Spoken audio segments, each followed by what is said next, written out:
আজকের এই শ্রী শ্রী রাধা গোবিন্দ নিবাসে শারদীয় দুর্গাপূজা উদযাপন এখানে উপস্থিত আছেন শ্রদ্ধেয় মৃণাল দা, উপস্থিত রয়েছেন মহানগর বিএনপির যুগ্ম আহ্বায়ক জহিরুল ইসলাম নিটু, উপস্থিত রয়েছেন সদস্য সিরাজুল হক মৃধা, উপস্থিত রয়েছেন আপনার ওয়ার্ড বিএনপির সাবেক আহ্বায়ক যারা টিপুন এগাবান, উপস্থিত আপনার বিএনপির যুগ্ম আহ্বায়ক জনাব আবুল কালাম আজাদ, এখানে এই মন্দির কমিটির সেক্রেটারি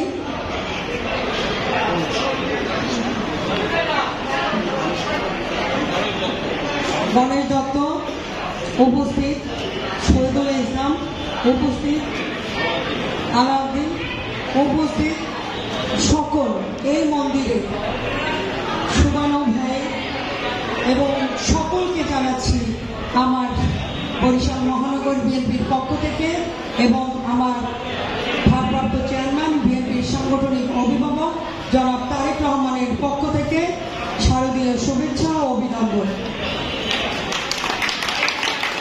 আজকে আমার দাদার কথাগুলো আমার খুব ভালো লেগেছে। আমরা চাই এই বাংলাদেশ সম্প্রীতির বাংলাদেশ হোক, সাম্প্রদায়িক এইখানে কোনো ভেদাভেদ থাকবে না, আমাদের হিন্দু মুসলিম কোনো ভেদাভেদ থাকবে না, আমরা হিন্দু মুসলিম ভাই ভাই, আমাদের কোনো বিভেদ নাই। আমাদের ভারপ্রাপ্ত চেয়ারম্যান তারেক রহমানও আজকে বলেছেন যে ধর্ম যার যার, উৎসব সবার, ধর্ম যার যার, রাষ্ট্র সবার, ধর্ম যার যার, এই বাংলাদেশ সবার এবং এই বাংলাদেশে সবারই নিরাপত্তা পাওয়ার অধিকার রয়েছে। আমরা চাই আগামীর বাংলাদেশ হোক সাম্প্রদায়িক সম্প্রীতির এক বাংলাদেশ। আমরাও চাই আগামী দেশ বাংলাদেশ নতুন বাংলাদেশ হোক, কারণ দীর্ঘ 17 বছর এই ফ্যাসিস্ট হাসিনার কবলে বাংলাদেশে কোনো সুশাসন ছিল না, আইনের শাসন ছিল না, মানুষের কোনো নিরাপত্তা ছিল না, এমনকি মায়ের পেটের শিশুটিরও নিরাপত্তা ছিল না। তাই এই মন্দির বলেন, যাই বলেন না কেন, কোনো জায়গায় কিন্তু নিরাপত্তা ছিল না।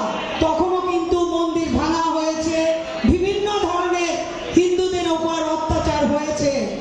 তাই আমরা চাই যে আগামীর যে বাংলাদেশ হবে, যদি আমরা জাতীয়তাবাদী শক্তি, আমাদের জাতীয়তাবাদী দল আগামীতে যদি সরকার গঠন করে, তাহলে আমরা এই বাংলাদেশকে সম্প্রীতির বাংলাদেশ গড়ব।